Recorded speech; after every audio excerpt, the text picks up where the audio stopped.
Hello, Annette. How are you? I'm here, blessed, highly favored of the Lord. I'm here. I'm here. As soon as they finish my house, I'll be glad. And then I heard all of that. I'm here. You know, I'm tired of them people. And good evening to our movers. And how you doing? You have tuned in to Can We Talk, brought to you by Movement Worldwide. We are a motivational organization there to educate minds, empower, nurture, and transform. We are a movement to move. Yes, we are a movement to move. And I do that roll my neck because that's in honor of Annette, who every time she says that, ever since we started it, she would always say a movement to move. We're helping others thrust into their purpose to live the best version of themselves and win. We tapped into some winning information, some winners' resources, seated at the winners' table. And as always, we invite you to sit right along with us, right, Annette? Yes, we do. And I was thinking about it today. We always got room. So that means y'all can bring as many people as you want to share, to come sup with us, to sit at the table, because we have something to say. So thank you for joining Right. us We have tonight. we have something to say.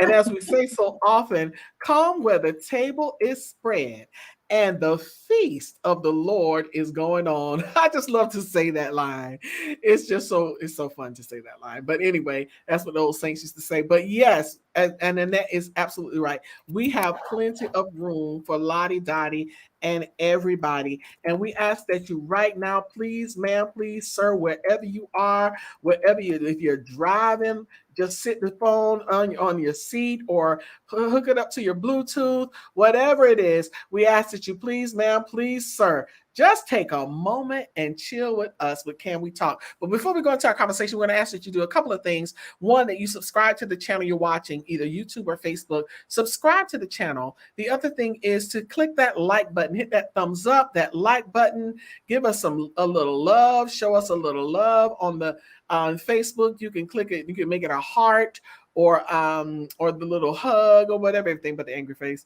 Some people still do the angry face. I think it's by mistake though. But make sure you click that little heart button, that love button, or that like button. And the third thing is, you see that little button with an arrow, please click that button. That is the share button. You can click that button on Facebook and you can share it in Messenger. You can share it to your page. You can share it to other groups and pages. And you can also go onto YouTube and you can click that button and you can share it via text. You can share it in WhatsApp. You can share it email. So please subscribe, like, and share. The other thing is, we are a nonprofit organization. Every seed that you sow, we've always prayed that it returns to you 100-fold. So you can cash app us at $Movement Worldwide. Again, $Movement Worldwide, or come into covenant with us by becoming a patron. Oh, I'm so glad you asked. How do you become a patron? And that they ask great questions. Don't you agree?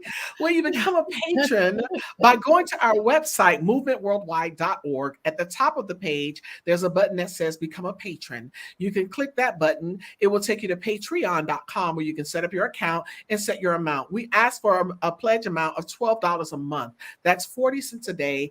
That's $2.80 a week. That's one drink at a restaurant. Y'all eat out like 3 or 4 times, 5, 6 times a week, probably. Those of you that got big money, you lunch. Even your lunch at McDonald's or Wendy's, hopefully you ain't going there. But even if you're grabbing a juice out of the store when you go get gas, take that $3 a week and sow it into Movement Worldwide and become a patron. So you can go to our website to take care of that. The other thing is, follow us on our social media platforms. Everywhere you see that globe, follow Movement Worldwide. And you can also email us at info@movementworldwide.org. Thank you all so much, so much, so much. And we're about to transition into our conversation. Hello, Constance. Hello, Sharon. Hello, hello, hello. Hello, prophetess. And hello, the right Reverend Elder Dr. Pastor Anita Patrice, our Anita, our sister all the way from the top. And hello, Virginia Anderson Bynes. Good afternoon to you as well. So we're just speaking to some of our movers that have logged on and left comments. And hello to the rest of y'all watching who don't even comment. We love y'all too, Sandy. No, I didn't call her my name, did I? It's a couple more too, but I'm just gonna call like one. I ain't gonna mess with nobody else. I just mess with Sandy because she can take it.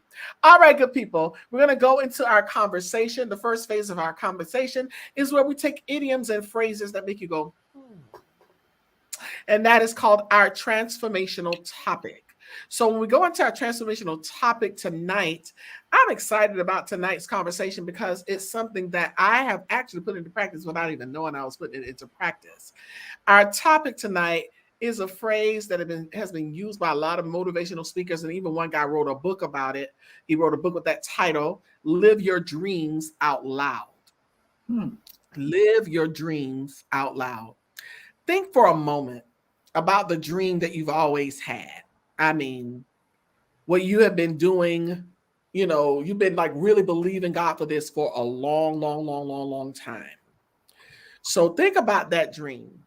And then think about what have you been doing to get yourself from where you are living now to living that dream out loud. Or is it just still there in your mind, in your head, thinking about it? But you're having fun in your head, ain't you? But where are you now as it relates to that dream where you are and living it out loud? There's a big difference. Amen, Constance. There is a big difference. There's a big difference from where you are and living it out loud. Millions of people's dreams are just sitting on a shelf collecting dust. And you may have come up with reasons why that dream isn't happening. Well, see, what had happened was I don't have the money. What had happened was I don't have I don't have support. You need support around here in the community, because people don't like to support you, when you're doing stuff on your own. Well, I had started it right, but then, I had got sick and then I had to take a little time off because I had COVID back in September of last year. And it just took me a whole 8 months to really kind of get my mindset back together. So I've been, sound familiar? Sound like a bunch of reasons or just excuses. We have some excuses, and I'm here to tell you, I was the queen until I learned to stop listening to my own excuses because I wasn't fooling nobody but me as to why things weren't getting done. What will it take for you to pursue your passion, to answer your calling, and to finally walk in your destiny? What would it take for you to clear your mind and focus on your passions and your purpose? Identifying what you truly want from life is really the first step to living those dreams out loud. Because a lot of times we'll say, we'll just complain about what we don't have, but we have not even really made a verbal or out loud or written down what we want, what our goals are, what our dreams are, what you hope to have.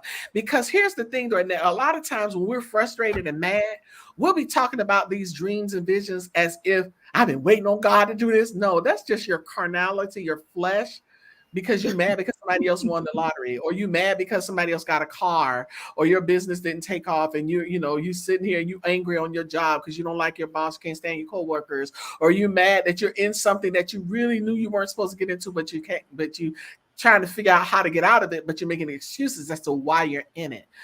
That's usually the case when we start bickering and moaning and complaining. But when you actually ask a person who's angry about what hasn't happened or whether or not their dreams are coming true, ask them what have they done. So show me your plans. Where's your business plan? I wish I had some cricket sounds. I'm going to have to get some cricket sounds. Where's the business plan? Squeeze. So what have you done? Who have you contacted? Have you got out any mentorship? Squeeze. So where are you now? What happened? Did you launch it already or what? No, I was just thinking about it. I've been thinking about it real hard, but I haven't found the door. Here come the excuses. The opportunity, the door that I need open. There's some people that be blocking, and people be talking about you, and then I ain't really, I ain't really have any money, and I can't get a loan. Child, how many businesses I've started without a loan? Let me tell you, you can do whatever you want to do. And the thing is, how we have to learn how to dig deep and to commit to doing whatever is needed to accomplish the goal. We have to master the art of friends, mentors, and partnering with allies to support your dream. We are designed to need people. That's why I love with movement. We're getting ready to really break forth in 2023 with our sharpening, with the new thing called sharpening, because the Bible says iron sharpens iron. We need people. We have to master the art of having friends and mentors and partnering with people, collaborating with people who will support our dreams or people who are like-minded. And the other thing is, sometimes we want something that we can't even do. So you have to develop the talents and skills. You think Annette just decided, oh, I'm going to put some stuff out. No, she sat home and started practicing on her exquisite designs. Mm-hmm. And I'm sure she made a couple of little flops before she got the real deal. So develop your talents and skills. I want to be a singer, and you ain't even taking voice lessons. Come on. Put in the necessary work to be better than average and reap better than average results. Average sits on top of the bottom. So put in that work so that you could do extraordinary things. Develop the physical strength and the emotional resilience and the mental toughness to pursue even the most challenging dreams. Because a lot of times we'll see it. We think it's there. Oh, I can dream this thing. I got this. The Bible says, see, here's the thing. He is able to do exceedingly abundantly. Ephesians 3:20, look it up. Exceedingly abundantly above all that we ask or think, according to the power that is at work within us. Develop physical strength, emotional resilience, mental toughness, and the act of pursuit, and make every moment count. Allow what is planted on the inside of you to manifest itself in the flesh. A seed doesn't, you just put it in the ground and wait. No, you put it in the ground. It has to be nurtured. It has to be watered. It has to be tended to. You got to constantly pick up the weeds. You have to take care of your seed so that your seed will grow into your dreams and into your purpose. That is what it takes to live it out loud. Otherwise, it's going to stay silent. It's going to stay muzzled. It's going to stay on mute because you have not allowed yourself. You ever went to watch a video on YouTube or something, and you wondering why you can't hear it? You looking at it, you seeing it, and we get aggravated, especially if something happens with our sound on our TV, and be like. And we get mad, like, what is wrong with that? What is wrong with this TV? What is wrong with Channel 10? Channel 10 is messing up. We start looking at it and mad because we can't hear it. Then all of a sudden, we look down at the remote. We done press mute. Oh. So nothing happens until you turn it on. You have to turn up the volume. No, can't nobody hear or see or experience what's in your mind. And that you can say all day long, girl, I'm gonna make some exquisite designs. Where the designs at? Where the designs in that? See, now you can say, oh, I have this, I have that, I have this. You have an inventory. But without an inventory or a track record, your dream is dead. It's right there. Ain't nothing happening. You sleep and you still seeing it sleep. You have not awakened. And there's a saying that says nothing comes to sleepers but a dream. That's all you're going to get is a dream because you're sleeping. But when you wake up and you connect and you do all of the things that you're supposed to do. You develop, you skill yourself, you put work in, you put things in motion, and you do what the Bible says about your faith. You apply your faith, which without works is dead. You apply your faith, and guess what? Things will start to manifest in the flesh. You'll be able to see it. You'll be able to experience it. That is when it happens. That is what it means to live it out loud. So the word that I'm going to take, y'all know I like to take a word and deal with it from a transitive and intransitive tense. Tonight's word was a little strange. It had an intransitive tense, but the intransitive tense didn't have anything independent of the word. It had examples of what it means to be intransitively dreaming. And a transitive verb needs an object to make sense. An intransitive verb makes sense without one. So without the object, the word dream did not really have a transitive tense. It just showed you what happens when you dream. It's the act of it. But that transitive tense, the one that needs an object to make sense, means to consider as a possibility. Wow. You have to take what you see in your dream and look at the possibility in it. With God, all things are possible. And we know him to be the Ephesians 3:20 God. We know him to be the one who would do exceeding abundantly above all that we ask or think, which means to imagine, which is the second definition under the transitive tense of dream. To consider as a possibility and to imagine. He's able to do above even that. Above what you ask or imagine. So when you put that dream into motion like that, that it has possibility, and that if you can imagine it, God can do more than that, then what is on the inside of you will eventually manifest on the outside, and you will be living your dreams out loud. 'Tis our transformational topic on tonight. Annette L. Anderson, your thoughts. Not whole name. When you're talking about living your dreams out loud, what people have to understand about a dream, a dream, it's a beautiful thing, because oftentimes when you dream, you see what you would like to happen. You see maybe the final part of the dream. You don't see the work. You don't see the things you need to do, and it comes with work. Even with exquisite designs, I can design some stuff. I have a lot of things in my head, but I've learned enough to know that I have to hone in on my skills. I'm taking.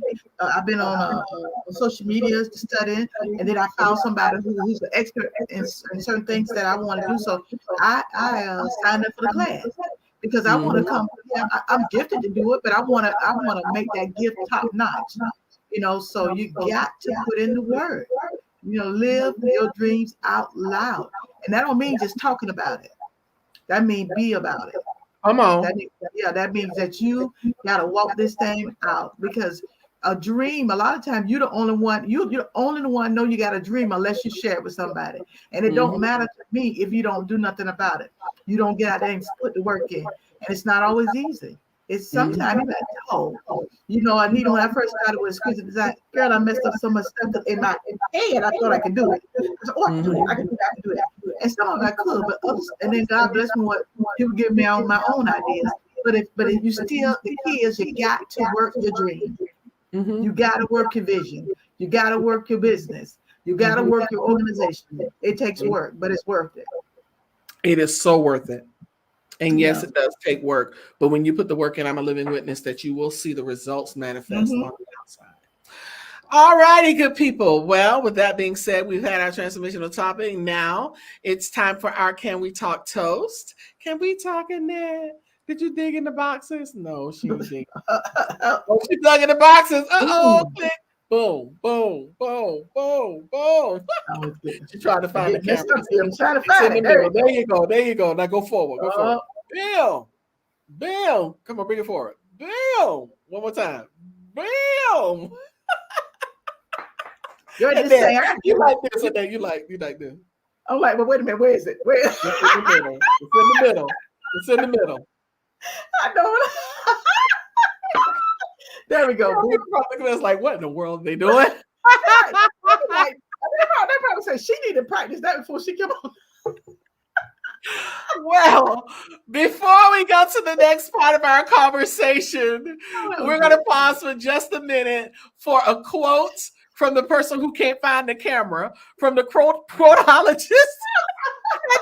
I guess you need to stick to what you know, right? Stick to quotes.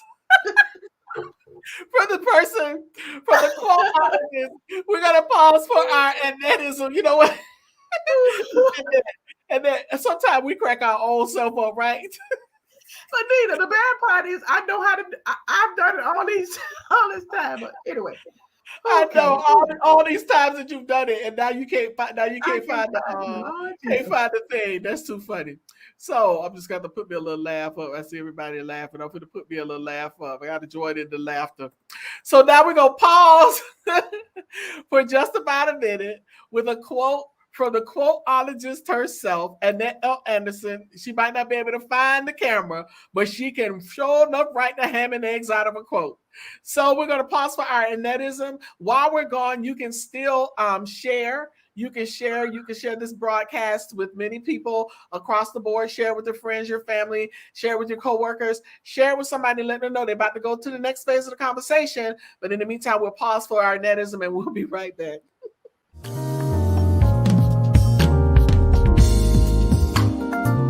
This season is in full bloom and the leaves have fallen. The change in the air now have the scent of pollen. Fall has peeped her head through the dusty clouds. The beauty of her arrival has wrapped us like a shroud. The season is extremely stunning, so much to behold. So many times I've seen it, the story never gets old. So God, I thank you for allowing me to see the colorful leaves that are hanging on my tree. You are showing yourself in each and every detail. Like the leaves, we change and fall, but yet we prevail. This is Annettism's Expressions.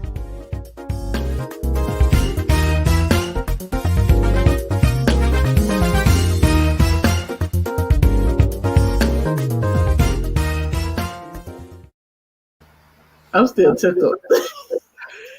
I know. Anyway, As are the movers, they are still tickled. They still you laughing know, about not being able to find that camera. it's funny, but I've learned. Listen, we have to laugh sometimes. Man, I ain't Exactly. never used to laugh or nothing. Everything was so serious. Bless you. But anyway, Looking like this. yeah. Take a chair. Boy, it was just so funny. I'm gonna practice though when we get off. Okay. Anywho, it's time for the power tool. Okay. There are some matters and experiences that cause people to become hurt, fractured, or broken spiritually and emotionally. It's so, my God, there's so many people hurting. Sometimes it just takes a conversation to mend a broken heart or spirit.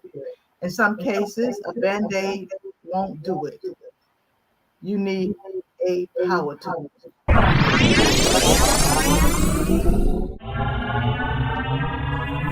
Power tool. I think one night I'm gonna do a power tool on the band-aid. We talk about the band-aid a lot. But anyway, the power tool for tonight is buzzwords. Buzzwords, and you'll understand in a few minutes. A buzzword is a term that is used to sort of defining how it gains popularity. It's a word that we use. It becomes a jargon. It's a word that maybe one or two people say it, and it kind of catch on. Now, every buzzword maybe at its core is some type of jargon. Now every buzzword maybe at its core is a jargon. Buzzwords are easy and simple ways to impress those who are easily impressed. As long as a buzzword is fresh and popular, it's powerful. Eventually, though, many buzzwords become overused and lose their original power. Buzzwords are popular in areas where flair and rhetoric matter more than truth and substance. So sometimes what happens with a buzzword, it starts out one way. By the time so many people say the same thing over and over and over, it begins to mean something else. So there are buzzwords that actually have a legitimate meaning, but when it comes out of the wrong person's mouth, then it becomes a nuisance.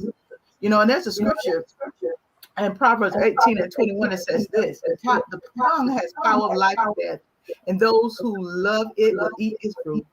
And there are some people who just love to eat words of negativity. Today, it was funny, the people here that's working on my house.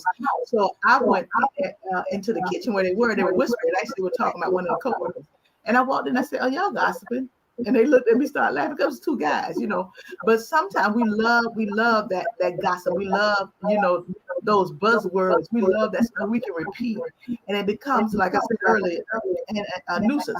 So I just want to go through a few buzzwords that we heard in the last 2 or 3 years that absolutely got on my last nerve. One of the buzzwords is unprecedented.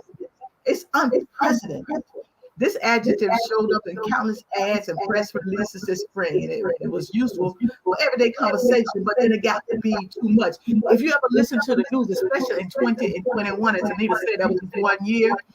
But if you ever listen to the news the whole time, this is unprecedented. This is unprecedented. But I know what they were saying. This had never happened before.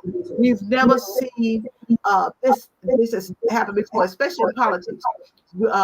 Those of us who've been around a minute, we've never seen leadership. You know, I always thought there was a little, someone was, you know, underhanded and all that stuff they said. It really didn't mean that. They were just trying to get elected.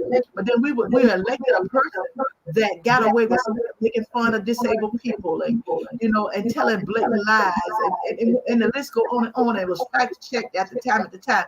And the only thing they would say is, "Oh, this is unprecedented." And so what happened that got on my nerves, because I don't think any person should be able to get away with that. And the only thing we could do is slap the person on their hand and say, "Oh, you know how they are."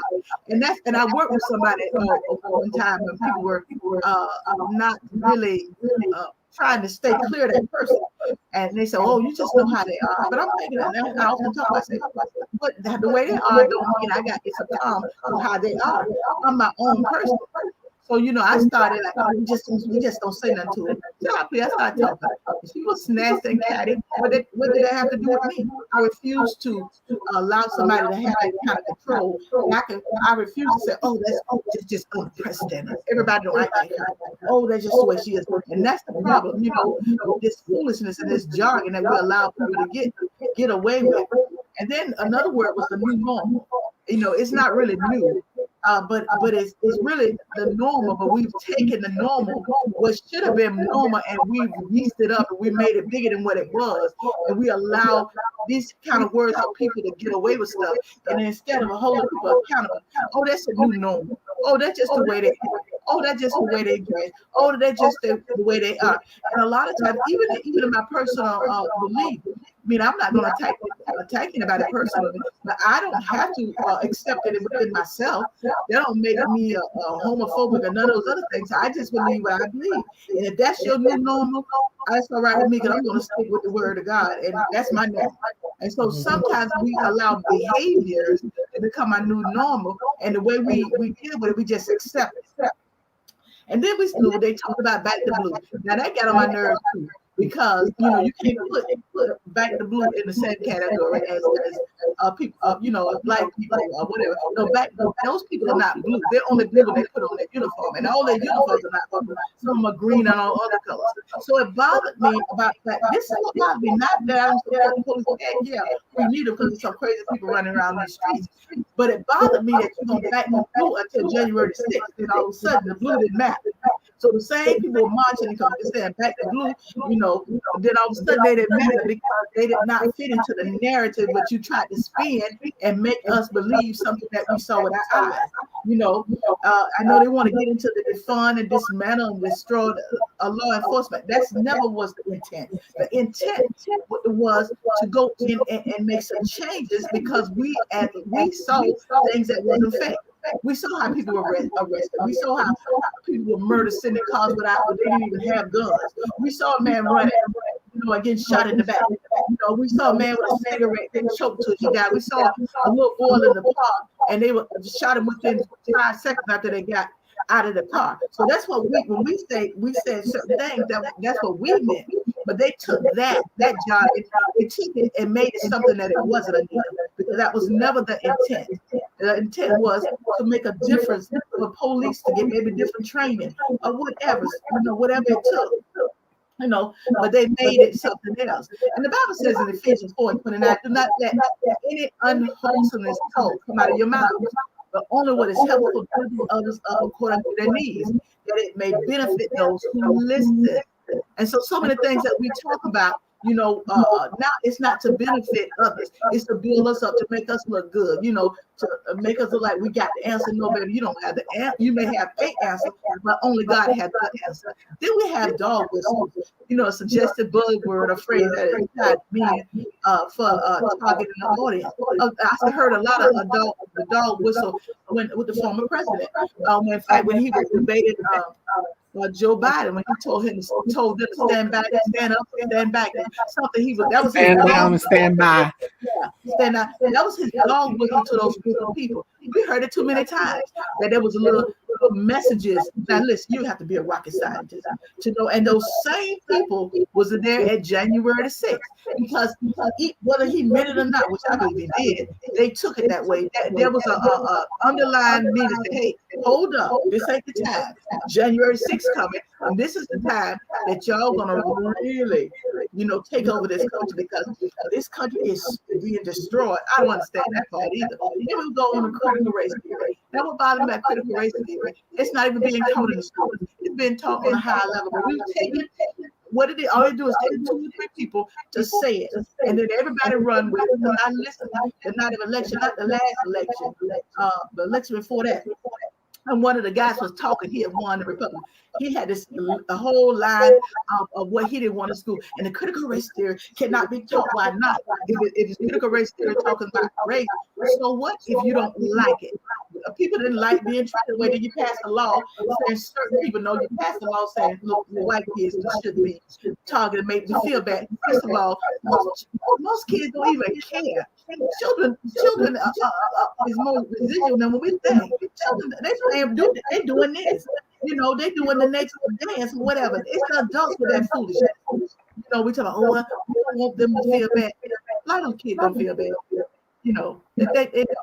And the Bible says in Proverbs 18:21, death and life are in the power of the tongue, and they that love it shall eat of the fruit thereof. So a lot of people eating a lot of negative stuff. They eat bitterness. They eat nastiness, low down. You go on and on. And it talks about the left and the right. I get so sick of the left and the right. I'm like, is there anybody in the middle? Maybe that's what's wrong with our political system now. Everybody going right, the radical this and radical that. Oh, if you're this, if you're a Democrat this, if you're a Republican that, I'm just a human being. I'm just a citizen of this country. And we take this stuff and then we snowball it, then we make it into something that is fine. I'm on back, and then it's make America great again. Now that I gotta just say it one more time. I don't know. I just want to go sit in the middle of the store and just sit there and scream, because when you tell me make America great again, what period are you talking about? Now, I know the definition. He gave this wonderful definition. We want to make economics better, and we want to bring jobs back. But no, that's not what they took that as. And the reason I know, because people walk around, with them Confederate flags, and this is our country. Go back to where you've been. If you don't like it, leave. Hold up. You don't tell me what to do. If you don't, I can not like what I want to not like. If you don't like what I like, how about you go back to wherever you came from? So with me, if you tell me to go back, that means I'm gonna go move back to Butthill.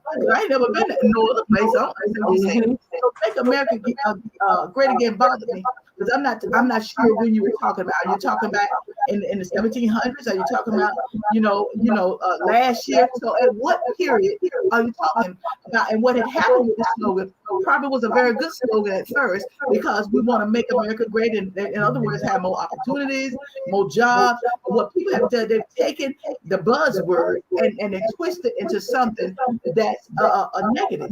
And so when I hear it, I don't see you trying to make sure that life is better for me, that I can get a job. I don't see that. I see in my mind, you really think that I'm gonna go back and sling your sheets? The devil is a liar. I don't even like to change my own sheets. When I was growing up, I had to do hotel work, but no, I don't change anybody's sheets now unless I have to. So you mean go back to that period? Are you telling me to go back to the period when I was 14, 15 years old, working in the cabbage field, making pennies, while the people on the farms became wealthy? Well, are you talking about the period that my mom grew up and my great grandmama grew up, and when white people would come down the sidewalk, they would have to step off? Are you talking about that period? Are you talking about the period where we worked and slaved and helped somebody else grow their business? So I don't understand what period you're talking about. And so this is what happened with jargon. It can start off the buzzword, it can start off meaning something great. But we said over and over, it's like this, Anita. If I tell you if I give you a story and I have 10 people in a circle, by the time it comes back to me, it will have lost its original meaning. I'm not saying these are not great things. I'm saying because they've said them over and over again. And fake news, I said, oh my God. Did everybody and their mama want to holler fake news? Okay. Fake news is fake news, and save America. Well, I do like this because the moment we voted Donald J. Trump out, that we saved America. So that one I like because now I understand what that means. It means that we cannot have nobody in office. Nobody's perfect, but just nasty, say anything, and it's all right, and you make excuses for them. But if somebody else say something, Biden say something, oh, the world has ended. No, because I mean, people make mistakes. I'm not talking about. I'm talking about a vile, nasty man, which is who he is. Now, again, Save America probably meant something good, but we've taken the buzzword and we keep twisting it and twisting and twisting it. And when it gets back to other people, it takes on a whole nother meaning. So now what was actually meant good, like the right and the left, because when I studied the right and the left, it was talking about, it originated in 1789 with the French National Assembly. The Parliament France formed a French Revolution, and it was saying it was saying how people were seated. Certain people were seated in the right, certain people were seated in the left. So there was a reason. If you were high standard or you high ranking, then they sit you in the right. But if you were low ranking, they sit you in the left, like less powerful people, clergy, and all that. So there was a reason for that back then, but because they've kept on and on and twist and turning, now they're referring to if you a Democrat, you're this, and if you're a Republican, you're that. And so over the years, it's changed, and the jargon and all this foolishness has almost got out of hand. And it's a buzzword. And the more we hear it, the worse it gets. You notice something, since Donald Trump not president no more, you don't hear fake news. So you mean they stopped telling fake news once he left?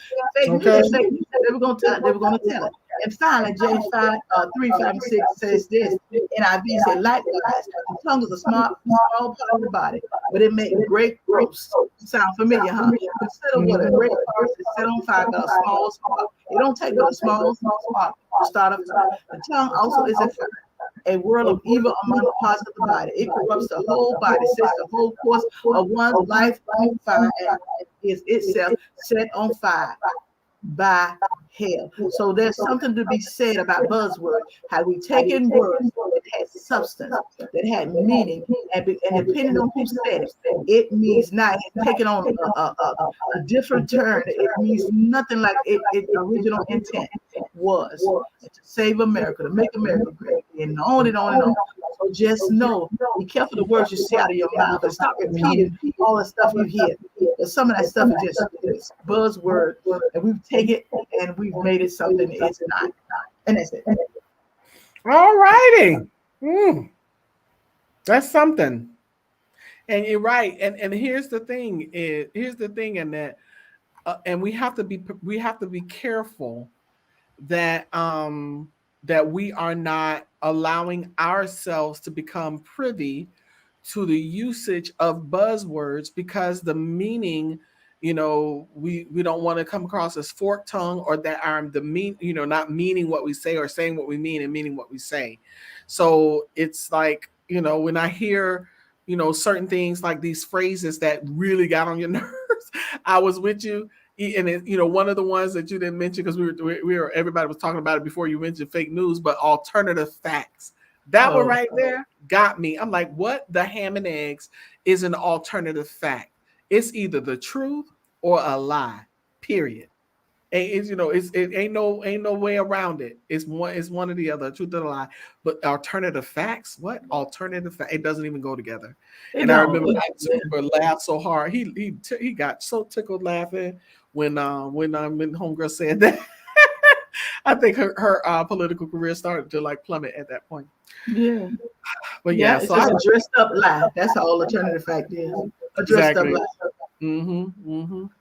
So yes, and you're absolutely right, Virginia. 100% agree with you. He revealed the ones who were, who think like him, who have all the ugliness that raised their head, it was raised because they were emboldened by him.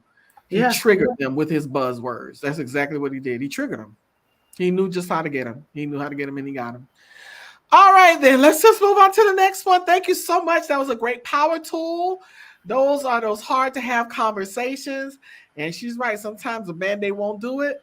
We got to just rip the band-aid off and just deal with it with a power tool. Like, okay, him. This is how we deal with this so it can forever be dealt with. That's why we do it. All right, rip the band-aid off and go for it. All right, now, so we're going to pause for another moment, go to our commercial break. And when we come back, we'll come back with the final portion of our discussion. You still have time to share. Get on your share button right now and share with a few people. Tell them, come on, the fun part is about to happen. We about ready to laugh, y'all. We've been poured into, encouraged, and inspired and empowered. Now it's time to laugh. So we'll be back in just about a minute. Pausing for our commercial break.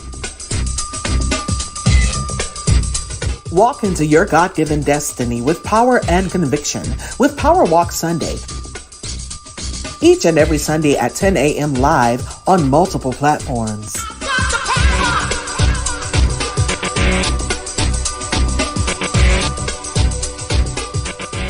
Making sure that toxic relationship we came out of don't make us bitter, but make us better. Yes. And so you're looking for somebody good out there, but you're not good yourself. Absolutely. So the thing about it is working within yourself. When you go into the relationship as your best and they go into the relationship as their best, then you have a great relationship. Welcome to another amazing episode of the TMC podcast. As we continue to help you take your relationship from surviving to thriving.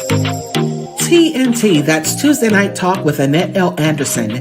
Every Tuesday night at 9 p.m. live on multiple platforms. Go where you can soar. That's speak it, orated, articulated, and reverberated.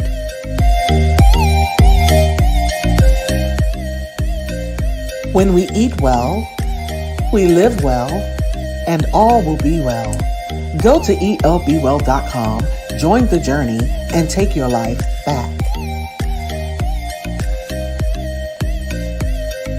If you don't have your copy, get yours today at Amazon.com. That's Living Life One Quote at a Time by Annette L. Anderson. Helping us grow spiritually together. Tired of the fluff and puff of playing church?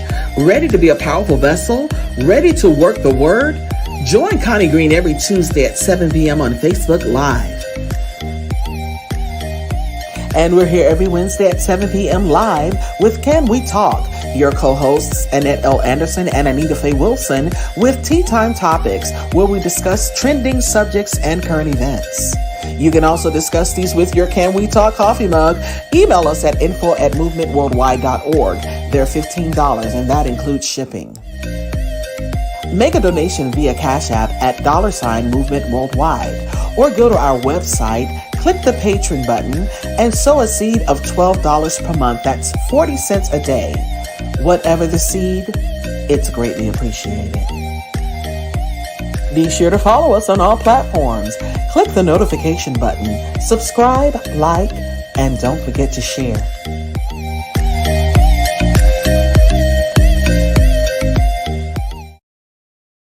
It's that time. Tea Time Topics. Tea time topics, tea time topics. I love the tea time topics, and it's dancing. I say she's dancing. The tea time topics, tea time topics. And then you go right with me in the rabbit hole. A tea time topics. All right, we're gonna go to our tea time topics. My favoritist part of our night is to go from the news, the good, bad, and the ugly, and some things that you will not hear anywhere but here. A middle school teacher in Texas has been fired after a video posted on social media showed him telling students his race is superior. A middle school teacher in Pflugerville, Texas. The teacher, who is white and whose name has not been made public, was employed at Bowles Middle School, but was placed on administrative leave after the video went viral. Deep down in my heart, I'm ethnocentric, which means I think my race is the superior one. The teacher was recorded telling students of various races last week in a classroom at Bowles Middle, a sixth through eighth grade school, about 18 miles northeast of Austin. I think everybody thinks that, the teacher says. They're just not honest about it. The remark appeared to be directed at two Black students. Some students challenged the teacher. One student says, I'm not racist, though. This is a shame that the churn got to confront the man. I'm not racist, though. I like all types of kinds. The teacher responds, did I say I don't like people? Another Black student asked the teacher, wait, so you said you are what? You are a racist? I think everybody is a racist in that level, the teacher responds. What? The same student tells him, no, but you said you are a racist. I did, the teacher says. A pair of Black students then told the teacher that they no longer had respect for him. The school principal did not immediately return a request for comment. On Monday, Douglas Killian, superintendent of Pflugerville Independent School District, said the teacher is no longer employed by the district and that the district is actively looking for a replacement. Okay, so here's my thing. How in a ham and eggs do you let this go without it being, when stuff like this happens, in my opinion, and let me get that picture off. When stuff like this happens, in my opinion, it needs to be dealt with differently. I think it needs to be made known what this person has done, other than the children making the video go viral. How about the school give a statement about what he did? Not that he's no longer with the district. Give a statement and discredit his butt. And I agree, because he don't even need to work anywhere ever with kids with that as his mentality. Ridiculous. Your thoughts? I'm sorry. I totally agree with you. I don't think he should be teaching children. Then maybe you should just only teach little white kids. Because if you think, maybe no, I take that back. No, you shouldn't be teaching nobody children, because that's your opinion. And some opinion, like I have my opinion about certain things, but I'm not going to throw it down, nobody else's throat, because I think a certain way about whatever. And he should have kept that to himself. Exactly. Ridiculous. Ooh, I can't believe, and you speaking this to children. Yeah. And then but they have the unmitigated gall in some states to talk about critical race theory. They don't want them to learn the truth. Too late. Okay. They're gonna learn the truth, period. Especially even if they gotta come here and get it.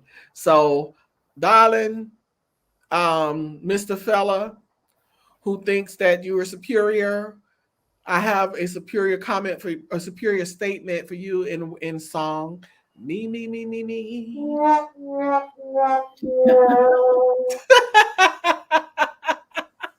That's what I got for you. Fellas, come take us to the next one. Ooh, ridiculous people in this world. Moving. We keep it moving. Okay, a little girl in Scarborough, Ontario, was delighted to see herself on Pamper Box for the first time in October 2022, having modeled for the brand in 2020.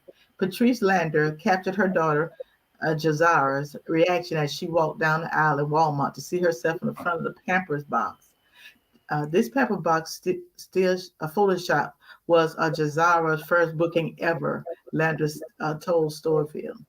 We went to the photo shoot on October 22nd, 2020. And for the next 2 years, we waited and followed up to find out when we'd see Jazara on the box, checking stores every now and then. When Jazara started talking, she asked about the diaper box super because she knew she was going to be on the box. Lander said she screamed when she saw her daughter on the box and brought Jazara to the store to see it, not telling her where she was bringing her to. Jazara was so excited to see herself on the box. She couldn't contain her joy, Lander said. Her box is displayed at home on a shelf with a picture of her and the box next to it. We are so happy for our girl and so proud. She's on the box. She's so cute. Mhm. And I did I saw conversation, saw the video. I saw the video too, and it was so special to see her responding to seeing herself on the box. I thought it Yeah. was a very nice thing that her mom did to take her to see herself, that she's on, and she's gonna be on there for a long time. So, and that's a great accomplishment. I mean, the girl's a working model. Before she don't probably don't even remember doing the photo shoot. But she just knows that that's her picture on the box. And she said, "That's me, that's me." It was so cute to see. But yeah, so we do give her an applause, a thumbs up from Movement Worldwide. Little diva, Black Girls Rock. I love this story. I thought it was so sweet, so cute, so amazing. I agree on that. That was a good one. Thank you for that one. You know, we like to smile in the midst of all of the foolishness, like the teacher. Yeah, so we have some smiley moments. We have some not so smiley Yeah. moments as well. All right, fellas, take us to the next one. Moving, moving, moving. We keep it moving. Wow, this is a tough one right here. I know it. Death at colleges. 3 fatal victims of Sunday night shooting on the University of Virginia campus were football players on the school's team, and the suspect, a former player, has been taken into custody, officials announced at a Monday press conference. According to Jim Ryan, Christopher Darnell Jones Jr. allegedly shot and killed 22-year-old Deshaun Perry, a linebacker and defensive end, and Kevin Chandler, a junior wide receiver on the team, and Lavelle Davis Jr., a junior wide receiver. Perry and Chandler died on the scene while Davis died in the hospital. 2 other victims were shot. One is in critical condition and the other in good condition in that area hospital. The suspect has been charged with 3 counts of second-degree murder and 3 counts of using a handgun in commissioning a felony, Longo said. So, and there's another photo here, if you see, because at first I was like, well, where these other people came from? So, and then I read on because I don't see these all the time. But police in Moscow, Moscow, Idaho, I don't know why I can get that out, believe a knife or other edged weapon was used to kill 4 University of Idaho students this past weekend, providing an update about a homicide case they described as an isolated targeted attack. Whoever is responsible for the deaths remain at large. The 4 students, 3 women and a man, were found dead in an apartment on King Road near campus on Sunday. After police responded to a report of an unconscious person, after police publicly identified the slain students on Monday afternoon, the University of Idaho released more details about the 4. Ethan Chapin, 20, a freshman from Mount Vernon, Washington. His major was recreation, sports, and tourism management.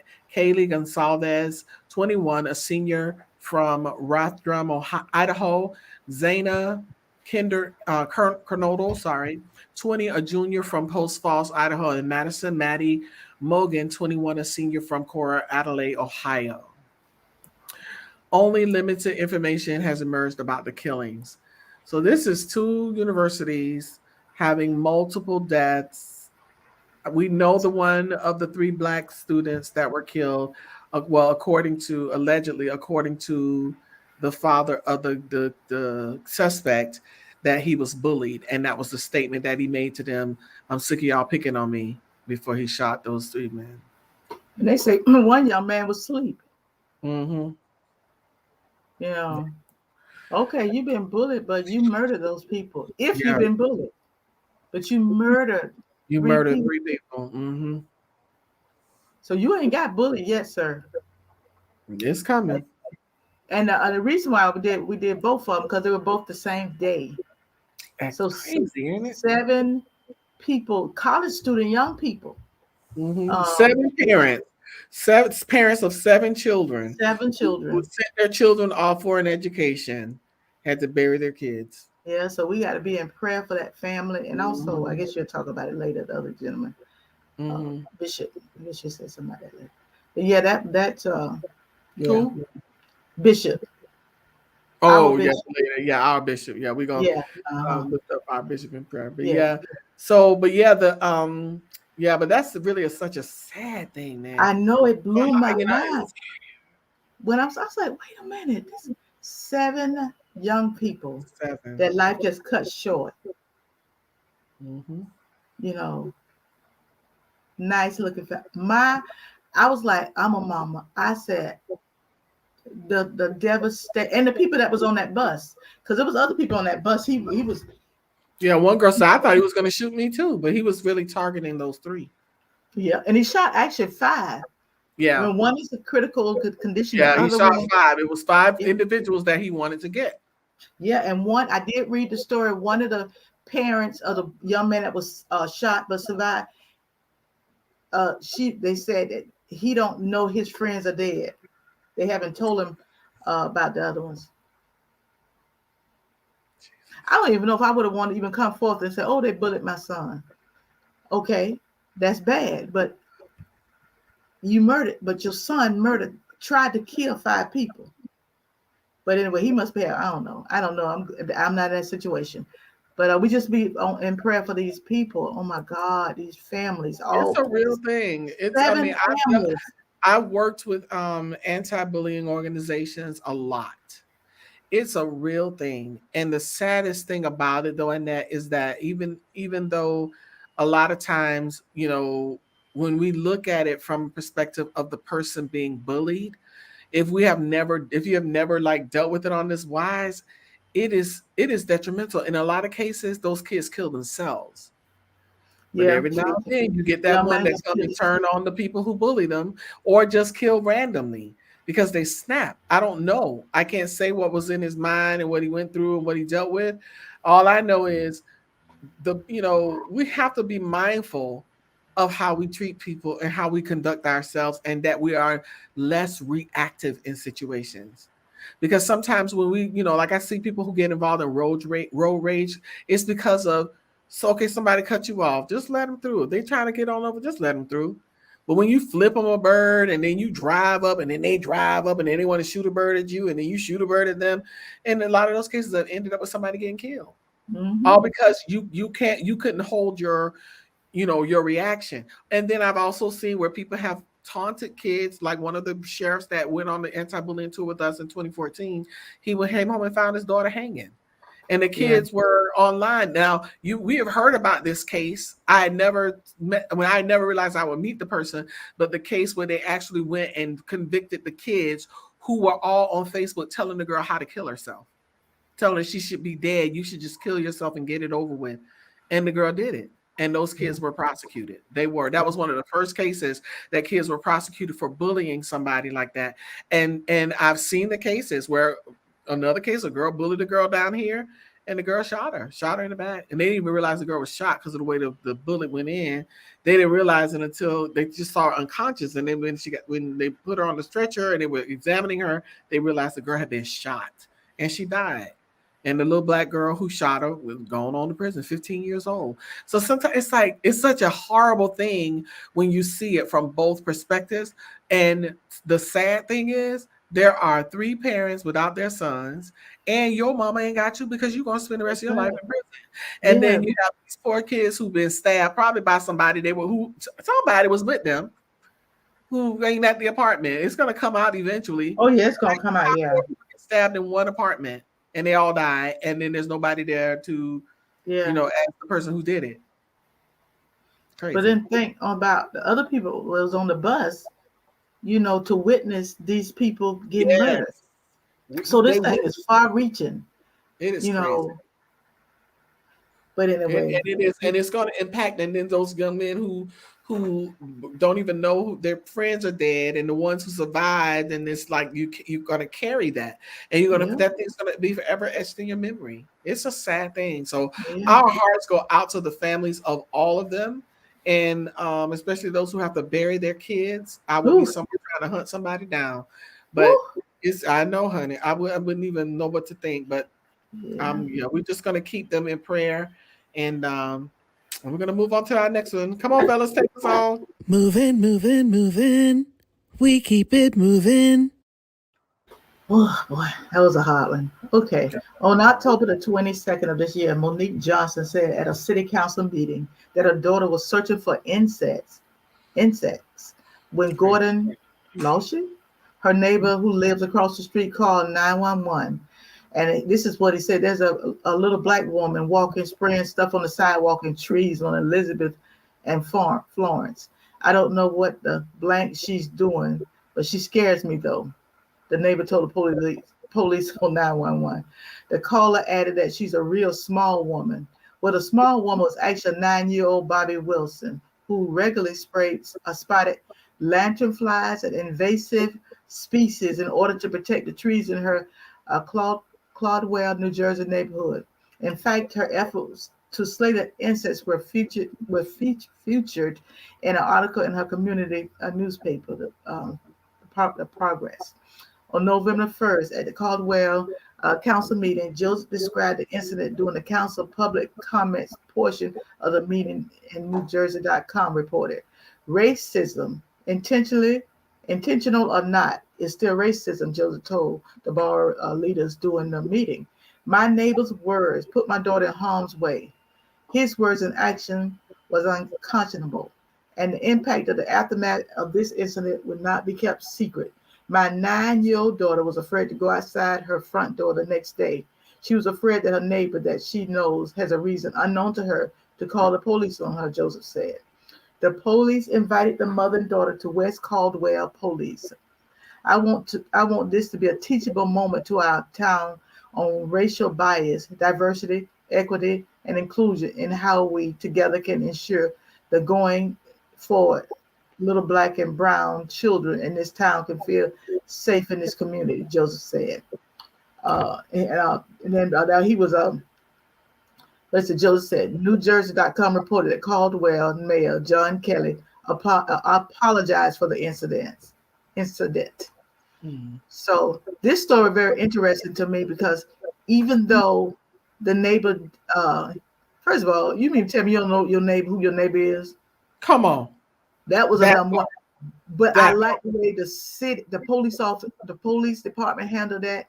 They used this as a teachable moment. They had the mother speak, and then and for the mayor to publicly apologize. That's a step in the right direction.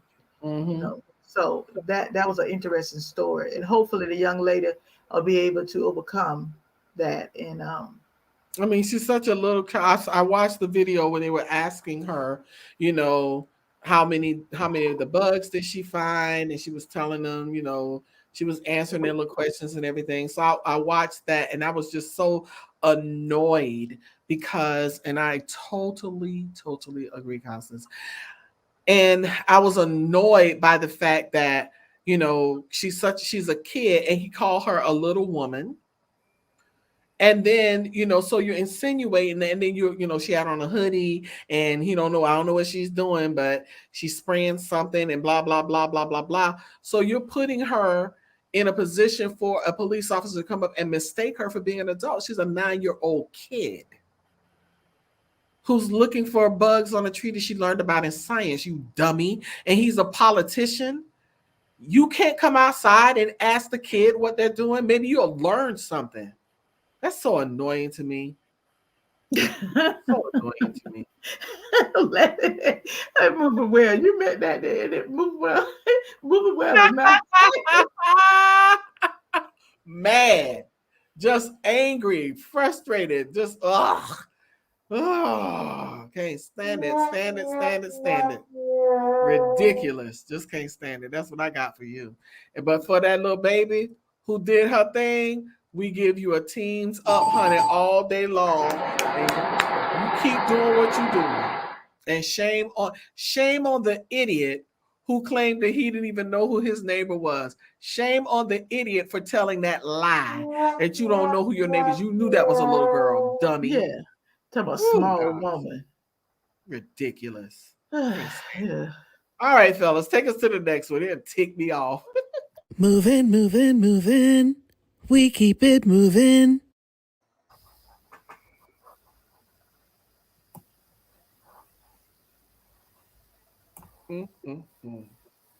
Ridiculous. I just had to take another moment in that. A Kansas City Police Department detective and 3 other people are facing life in prison after a federal grand jury indicted them on charges of conspiring to hold young women in a condition of involuntary sexual servitude, among other crimes. Prosecutors allege former Detective Roger Golubsky, Cecil Brooks, Lamarck Robinson, and Richard Robinson were all involved in the criminal activities which lasted, listen to this, from 1996 to 1998. So long ago. For 2 years, this is what they did, 1996 to 1998, according to an announcement of the grand jury indictment by the Department of Justice on Monday. Brooks allegedly provided the location at an apartment building in Kansas City where young women were held. Brooks, Roberson, and Robinson all allegedly used physical beating, sexual assault, and threats to compel the young women to provide sexual services to men. So they were pimps. The Detective Golubsky, now 69, this is him now, allegedly accepted money from Brooks, provided protection from law enforcement, and forcibly raped a young woman whose identity was not revealed. All 4 men are charged with conspiracy to hold women in a condition of involuntary sexual servitude. The second count charges Brooks, Robinson, and Roberson with holding a young woman in a condition of involuntary servitude and forcing her to provide sexual services to Roberson. The third count charges Brooks, Roberson, and Golubsky with holding a different young woman in a condition of involuntary servitude, forcing her to provide sexual services to adult men, including the 3 of them. Each of the 4 men faces a maximum sentence of life in prison if convicted. Golubsky, the detective, now check this out, has also been previously charged with civil rights violations for acting under color of law to commit aggravated sexual assaults between 1998 and 2001. He also faces a maximum sentence of life in prison on those charges, according to September announcements of the indictment against him. Golubsky pled guilty to these charges. Golubsky, who retired from the Kansas City Police Department in 2010, was connected in the wrongful imprisonment, got his picture too, the wrongful imprisonment of Lamont McIntyre in 1994. At the time of his arrest, McIntyre was 17 years old. This is ridiculous. And I hope that when he get his hips up in there. You mad, Nita? I just hope he get his. I'm gonna just leave it there because I could go some places with what I hope. Okay, but I won't leave it there. Your thoughts on that? What I find very interesting, but you don't have a problem incarcerating someone else when you are nothing but a stone cold pimp. And then too, they were messing with children that were under 18. Really, sir?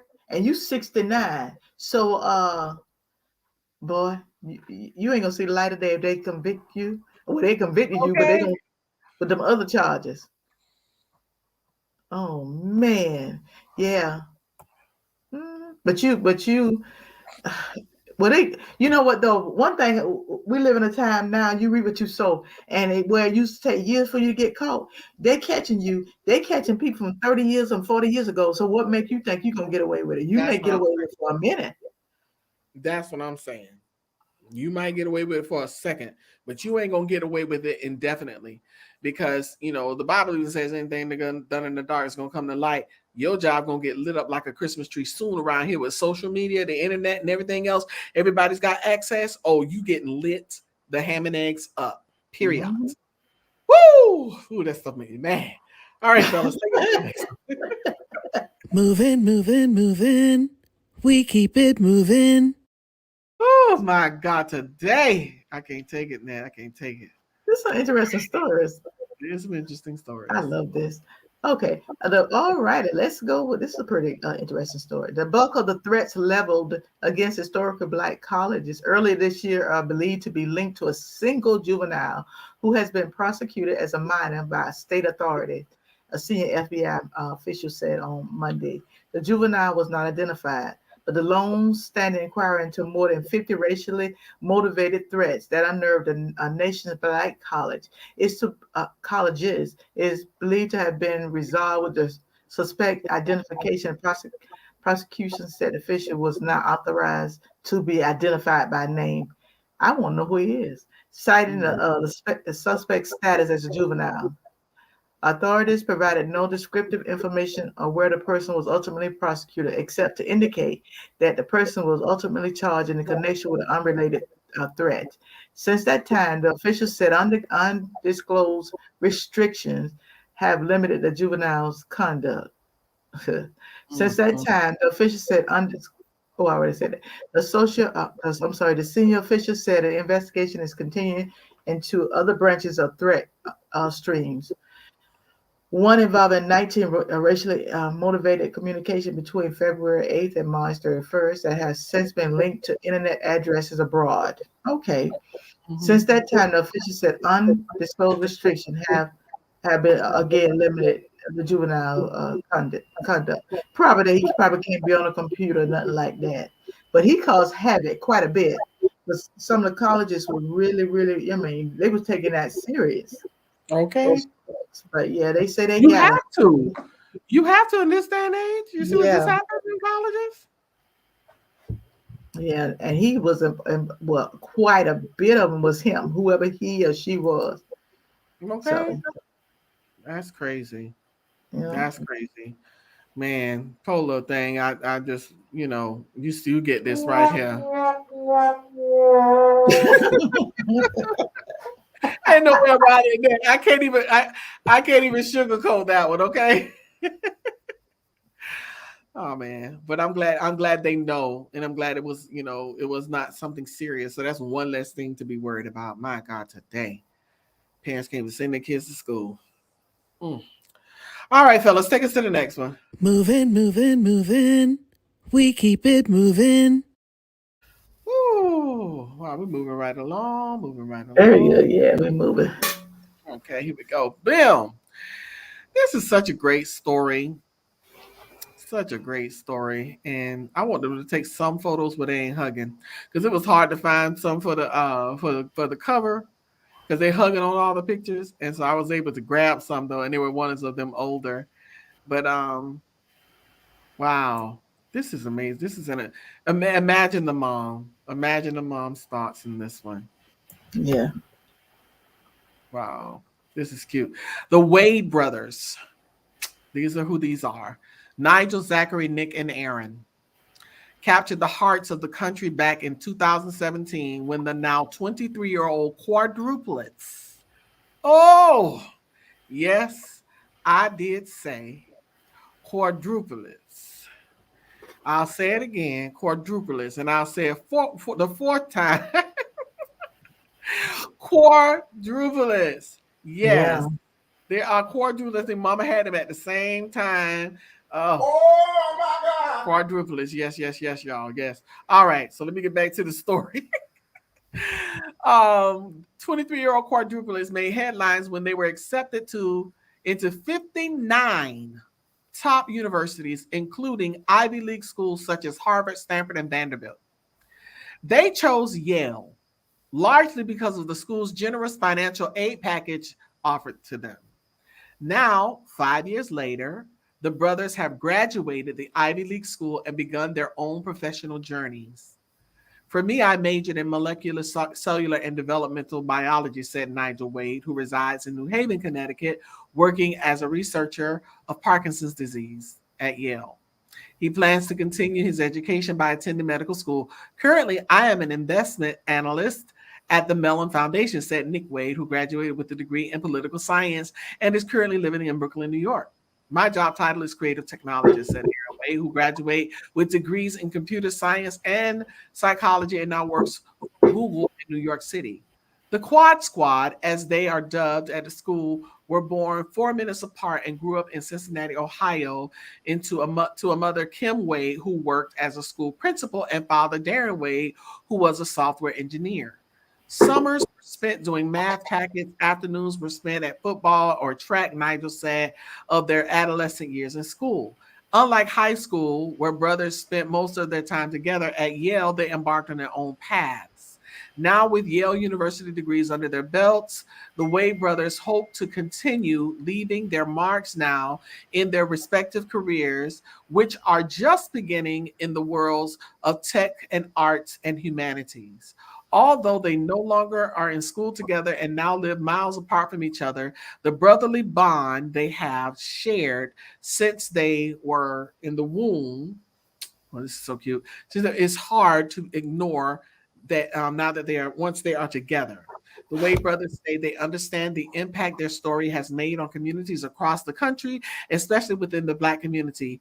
They say they hope their story can help inspire others to work hard to exceed and they stress the importance of having a strong support group to achieve your goals.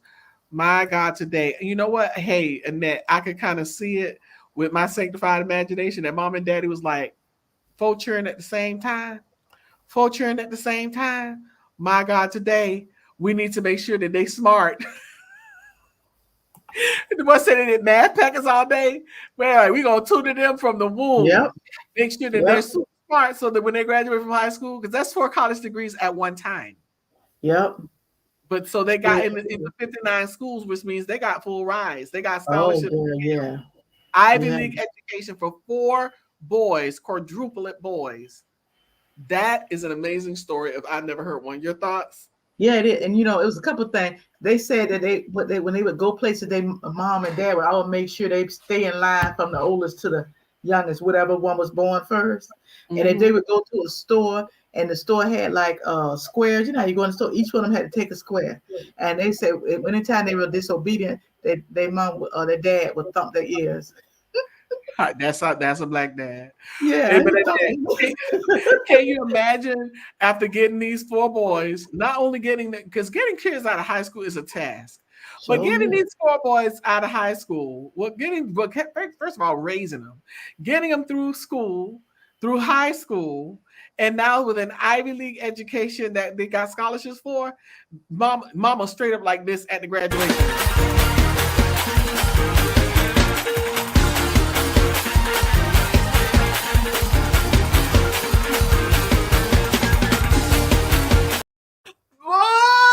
Can you imagine?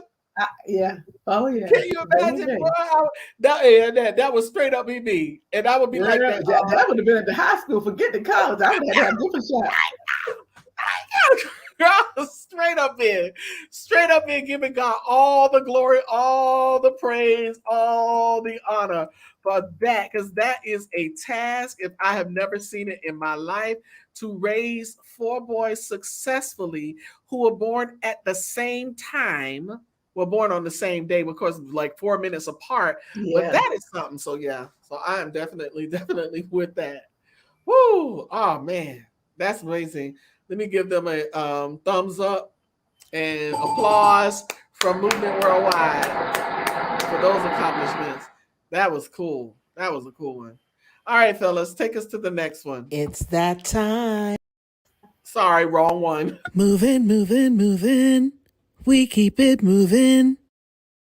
Oh, and then I'm still getting my praise on. That is too cute. All right, this is our last one, y'all. Oh. No, it's the one before that. It was? Jennifer Harris? No. 6, 7, 1, 2, 3, 4, 5, 6, 7, 8, 9. I don't see another in it. I mean, I don't see. You know what? Did you do a photo for it? Yeah, I thought I did. No, you didn't. I didn't know. Okay, well, if you wanna read that one, because I'll read it. And then while you're reading this one, I'll go in because I don't even see the. Oh yeah, I see the thing, but there was no thing for it. Go ahead and read this one, and I will find her information. Okay. All righty. It was a very good story too. She said, I think it's critical that anyone fight for themselves and for the company to do the right thing, said Jennifer Harris, Fort Worth, Texas, woman who successfully sued FedEx. Harris' sentiments are that is what motivated her to go through with suing her former employer, which resulted in a $366 million jury awarded following her racial discrimination and retaliation lawsuit. Harris says she started a career with FedEx as an account executive in 2007 and has worked her way up the ranks for her strong performances. She said, I worked very hard and was extremely successful. She said, I was moved and promoted 6 times and moved and promoted to leadership and had 3 leadership positions at the district sales manager level, Harris says. According to the lawsuit, Harris' supervisor asked her to step down to a lower position because she was so good at what she was doing. The lawsuit goes on to say when Harris declined to be demoted, the negative treatment escalated, and Harris' supervisor removed some of her commissions. It was after Harris complained to Human Resources, did a supervisor issue a letter of counseling for unacceptable performance on June 26, 2019, without a documented discussion as required by FedEx policy. In June is when they showed up with her result of the investigation. And then 23 days later, she was given a letter of counseling, and within my 12-year career, I'd never been written up. So to me, that was blatant retaliation, Harris said. Then she went on to say, I was terminated in January of 2020. Harris decided not to let her firing be the end and file a racial discrimination and retaliation lawsuit against FedEx in May 2021. And the Texas jury believed Harris' claims of discrimination and retaliation and decided to send a strong message by ordering FedEx to pay Harris $366 million in damages. She said, I felt very good about our chances of winning the case. I did not expect the amount that the attorney said, and that the jury verdict. So yeah, they didn't expect Miss Fufu to get that much money, and I'm saying, of course, they're gonna appeal it because their thing is they're not saying they didn't do wrong. They're saying that some law was passed that there should be a cap on the amount of monies to be received. So they trying to go back to court for that. But at the end of the day, y'all, that girl had worked her way up. So she just they didn't expect she would fight, and she did, and she won. Like Trump said, bigly. She won bigly. So, yes, she did win bigly. How about that for a buzzword? I hate that. Missed her picture because I just forgot to put it in. But that was a good story to me because I said, this is what happens when you fight for what you know is right and fight for what you believe. You don't have to, just because people say something about you, you don't have to say, okay, well, whatever. No, she did the right thing and walked away with millions. Of course, she won't get it all right away, but she beat them. And you cannot treat people like that. Exactly. So yeah. And they'll think twice before mistreating somebody else like that. You won't do that again. Period. So yes. So listen, we give her a sure enough teams up, and we're grateful that she won. She got hers. Yes. And I'm glad I found the picture. Yeah, it wasn't in the thing. That's why. Yeah. I must have missed it, Darren. I usually go back and look. Yeah. But that was okay. Her. Well, we were able to get it in. We were able to get it in. Quick draw, the quick fingers, quick movement worldwide. We gets it done. All right, fellas. Now take us to the last one. Take us on to the last one. Moving. We keep it moving. All righty, here we go with our last tea time topic for tonight. Josephine Salone Yates was an American professor, writer, public speaker, and activist. She trained in chemistry and became one of the first Black professors hired at Lincoln University in Jefferson City, Missouri. Upon her promotion, she became the first Black woman to head a college science department. She may have been the first Black woman to hold a full professorship at any U.S. college or university. She started school at the age of 6 and was rapidly advanced by her teachers. In fact, at the age of 9, she reportedly studied psychology and physics and possessed an advanced mathematical ability. Josephine's uncle, Reverend John Bunyan Reeve, was the pastor of the Lombard Street Central Church of Philadelphia. At the age of 11, she went to live with him so that she could attend the Institute for Colored Youth. There, she was mentored by its director, Fanny Jackson Copen. The next year, Reverend Reeve moved to Howard University. As a result, Josephine went to live in Newport, Rhode Island, where with her maternal aunt, Frances I. Garrard. There, she attended grammar school and later Rogers High School. Yates was the only Black student at both, but was well received by her teachers due to her academic prowess. Her science teacher considered her the highest pupil and enabled her to do additional laboratory work in chemistry. As the first Black student to graduate from Rogers High School, Josephine graduated as valedictorian of the class in 1877 and received a medal for scholarship. In 1879, Salome moved to Jefferson City, Missouri to work as one of the first Black teachers hired at Lincoln University. Josephine taught chemistry, elocution, and English literature.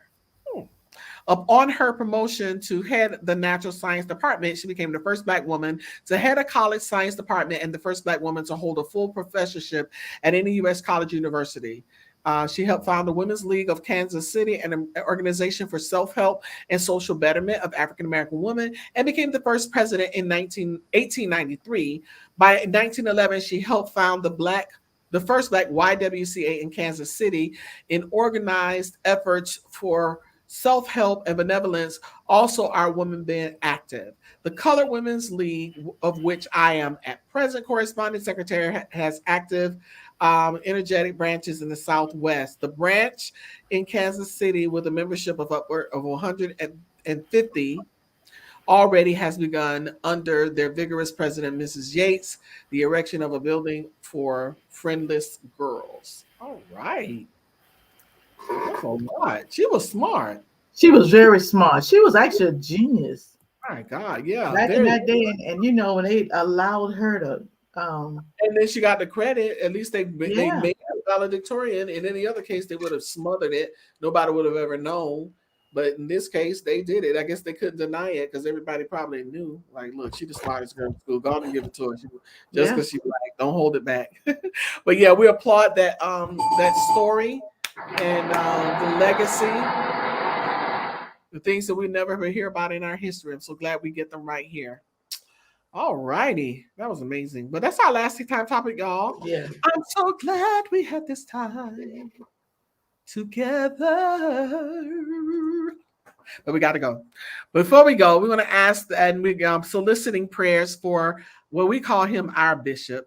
Bishop Christopher Keys, Pastor Christopher Keys, his father, who pastors the church that he serves in as an assistant pastor, is ill, dealing with some health challenges. So he's been leaving Facebook messages and Facebook lives about his condition, but we just want to, as the family of movement, because he has really been an inspiration to us personally and to movement worldwide. So we want to just solicit your prayers, that you would pray for the bishop's father, pray for Pastor Keys, that his name is Pastor Keys, and also pray for Christopher, who's the son, who we call our bishop. Pray for him, because it is a lot to have to fill the shoes of your father while he's out, and especially when those big shoes been filled for, for his dad, I think is 80, I think he is. So he's been pastoring forever and a day. And when you got to go fill somebody's shoes like that, and you've never done it, that's a totally different task. And no matter how much, sometimes people see, sometimes in that we think we can just do it. But when you actually have to do it, then you realize you can't. But, praise God for somebody like a humble spirit like Chris. And he understands the magnitude of having to be responsible for that flock and also to be caring for his parents.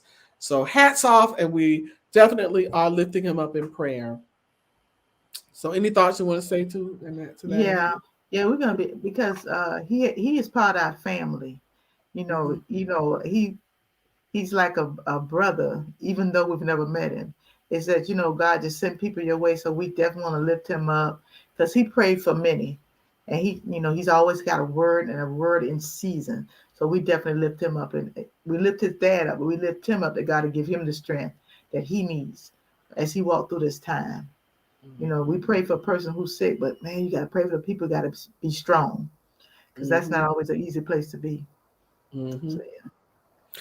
And before we leave, I want to also share something with you guys. This is our website. I pulled it up because I want to share something that we're going to be sending out a notification via email and text. And if you follow us, you'll see it. But if you don't, you'll see it here. We need your help. We know that because we watch videos and we've been talking to Annette. Daytona Beach was hit very hard by Hurricane Ian, and they are still. Annette today had pat, pat, pat, pat going on in her house as they began to fix a lot of the damage. But some people made it out okay. Some people, were hurt more than others. Some people got minimal help with insurance, and we've chosen as Movement Worldwide to adopt a family, and we're raising money to help that family. So you can make a cash donation via Cash App, or you can choose to donate via credit or debit card, and you could choose an amount, click on that amount, it'll take you directly to where you can make your donation. So please, ma'am, please, sir, we want to keep that mindful before our people here with Movement Worldwide so that we can be a help to somebody else. Any thoughts on that, Annette, before we Yes, go on? actually, that's my street. Mm-hmm. Yes. Oh, And yeah. Annette's house is at the end of the street. And my yeah, the end of yeah. So that is what it looked like, and that is what those big trees at her house. I'm laughing because I saw the car. That car, there's a zillion. That man still driving that car. Wow. And, yeah, but yeah. So this thing was it was real. But there are some people who were really I had some devastation, but there are some people who have really here last storm across on the beach area. 19 homes have been deemed unlivable. They can never go back there. Yes. Hundreds of places. So we definitely need to shall be given, of course. But please, that is such a worthy cause. Absolutely. So we've adopted a family, which is phenomenal because absolutely they had devastation. Yes. Yeah. And if you read the article that we placed there, we tell you that the family has been displaced from their home since the day of the hurricane. And this happened like what, a month ago, Annette? The end of September. Yeah. So wow. End of September. It's been 2 months. They're still displaced. And then the insurance company is not going to cover their contents, which is a lot of it. When all of your furniture has been damaged, you have to completely refurnish. Oh boy. Yeah, that's why we're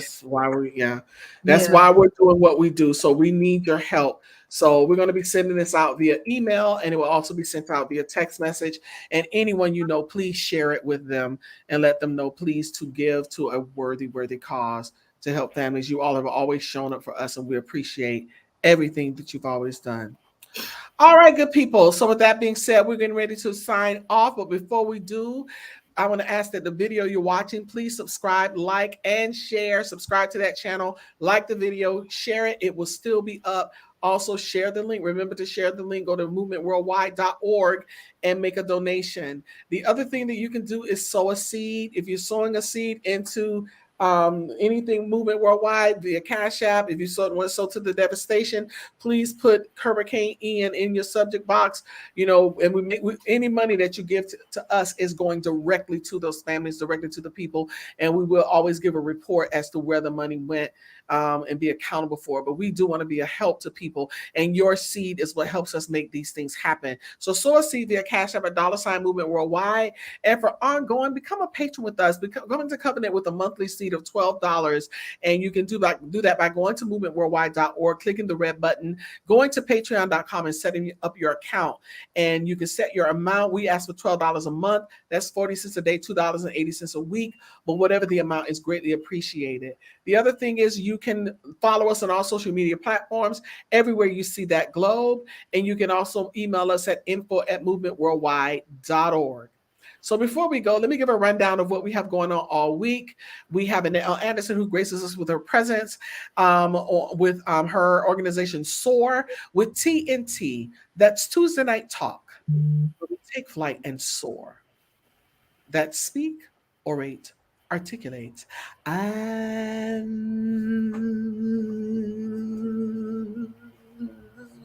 reverberate. Hey, I would love for you to do a common. What did you call it? You compile all the. All the dances. Oh, okay, that'll be good. Maybe we do that at the end of the year. But, and you can find her organization at AnnetteLAnderson.com. Again, AnnetteLAnderson.com. And we're there Tuesday nights. She's greeting us Tuesday nights at 9 p.m. live right here on this platform, Facebook and YouTube. And then on Wednesdays, we are right back here with Can We Talk every Wednesday, 7 p.m. midweek. Let your hair down, come be encouraged, inspired, and have some fun as we go through our transformational topic, those idioms and phrases that make you go, things that make you think and want to change some things about your life. And then the hard to have conversation that everybody likes to sweep under the rug. We have it. It's the power tool. And then we go from the news, the good, the bad, the ugly, all of the things that you might not hear ever. That's whitewashed from history. And, you know, we laugh and we get mad right here with our tea time topics, my favorite. So that's Wednesday nights at 7 p.m. live on Facebook and YouTube. Then on Fridays, if you are not on Clubhouse, you have got to get on Clubhouse. It's going on Clubhouse, y'all. So y'all need to get on Clubhouse Friday nights at 8 p.m. in the Movers and Shakers room. If you cannot find us, you can go to the App Store, download the app, look for me and Annette. We'll get you in the room, or you can just go brim. You can text the word movers to this number. 954-820-5050, but 954-820-5050, but 954-820-5050, but 954-820-50, 2050, 2050, 2050. Oh! Don't ask me why. It's just something I do. So text the word movers to 954-820-5050. You'll get a link right into the room, and you get a notification every single time we go live. And then on Sundays, join us right back here on this platform live at 10 a.m. for Power Walk Sunday, where we inspire and motivate you to walk into your God-given destiny with power and conviction. Where there is always, say always, Annette. Always. Where there's always a word for you. Your last thoughts, Annette. Thank you. Well, let me say that. I want to thank everybody. Thank you for those who are going to be giving it to our adopted family, for those who will hear the word tonight, and especially what Anita taught on, and live your dreams out loud. Stop being quiet, baby. Don't live your dreams in quiet. Live your dreams out loud. So thank you so much for sharing with us tonight. And hopefully we'll hear you. Maybe we won't see you, but we'll hear you on Friday night.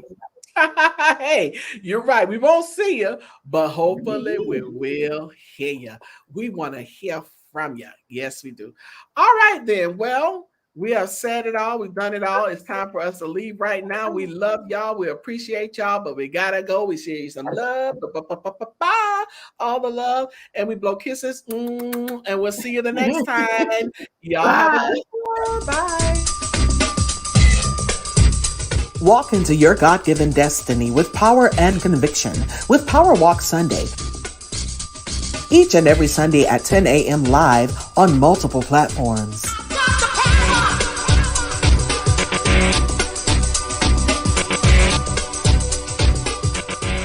Making sure that toxic relationship we came out of don't make us bitter, but make us better. Yes. And so you're looking for somebody good out there, but you're not good yourself. Absolutely. So the thing about it is working within yourself. When you go into the relationship as your best and they go into the relationship as their best, then you have a great relationship. Absolutely. Welcome to another amazing episode of the TMC podcast, as we continue to help you take your relationship from surviving to thriving.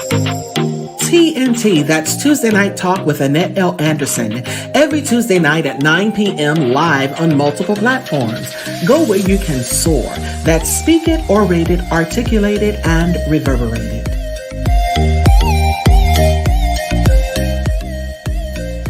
When we eat well, we live well, and all will be well. Go to elbewell.com, join the journey, and take your life back. If you don't have your copy, get yours today at Amazon.com. That's Living Life One Quote at a Time by Annette L. Anderson. Helping us grow spiritually together. Tired of the fluff and puff of playing church? Ready to be a powerful vessel? Ready to work the word? Join Connie Green every Tuesday at 7 p.m. on Facebook Live. And we're here every Wednesday at 7 p.m. live with Can We Talk? Your co-hosts, Annette L. Anderson and Anita Faye Wilson, with Tea Time Topics, where we discuss trending subjects and current events. You can also discuss these with your Can We Talk coffee mug. Email us at info@movementworldwide.org. They're $15, and that includes shipping. Make a donation via Cash App at $Movement Worldwide, or go to our website, click the Patreon button, and sow a seed of $12 per month. That's 40 cents a day. Whatever the seed, it's greatly appreciated.